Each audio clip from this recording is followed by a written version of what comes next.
વડોદરા શહેરમાં આગામી સમયમાં ગણેશ મહોત્સવ તહેવાર આવી રહ્યો છે, ત્યારે આજે સુભાનપુરા વિસ્તારના બ્રધર્સ ગ્રુપના ગણપતિનું આગમન ઇલોરા પાર્કથી નીકળી હાઈટેન્શન રોડ પરથી પસાર થયો। આ ગ્રુપના 11મા વર્ષમાં ગણપતિ બાપાનું આગમન ધામધૂમથી કરવામાં આવ્યું। વડોદરા શહેરના સુભાનપુરા વિસ્તારના દર વર્ષની જેમ આ વર્ષે બ્રધર્સ ગ્રુપ દ્વારા 11મા વર્ષે ગણપતિ બાપાનું આગમન યાત્રા કાઢવામાં આવી, જેમાં ખાસ ઉપસ્થિતિમાં વોર્ડ નંબર 9ના પૂર્વ કાઉન્સિલર રાજેશભાઈ આયરે તથા વોર્ડ નંબર 9ના યુવા કાઉન્સિલર શ્રી રંગ રાજેશ આયરે તથા બ્રધર્સ ગ્રુપના તમામ સભ્યોની હાજરીમાં ગણપતિ બાપાની આરતી કરી અને ડીજેના તાલ સાથે ગણપતિ બાપાનું આગમન યાત્રાનું આયોજન કરવામાં આવ્યું, જેમાં આ વર્ષે ગણપતિ બાપાની થીમ શંકર ભગવાનના સ્વરૂપમાં આયોજન કરાયું છે, જેમાં મોટી સંખ્યામાં લોકો આ ગણપતિ બાપાના આગમનમાં જોડાયા હતા।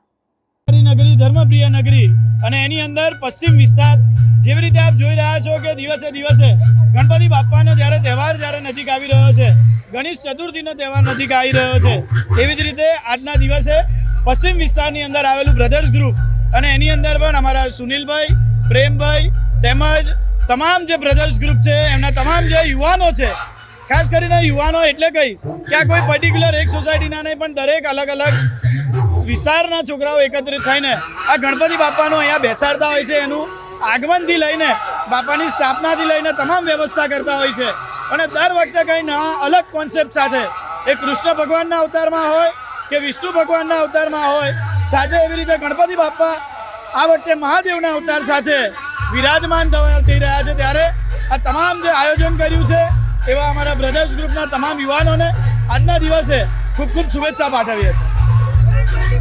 આગમન જોરશોરથી થયું છે। અમારું આ વખતે થોડું ડિલે થયું છે, પણ શિવજીની કૃપાથી બધું કમ્પ્લીટ રીતે થઈ રહ્યું છે। અત્યારે અમારું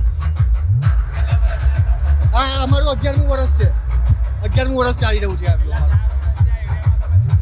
હા, અલગ કોન્સેપ્ટમાં અમે કરી રહ્યા છીએ ગણપતિ દર વર્ષે, એટલે ધૂમ મચાઈ રહી છે અમારી।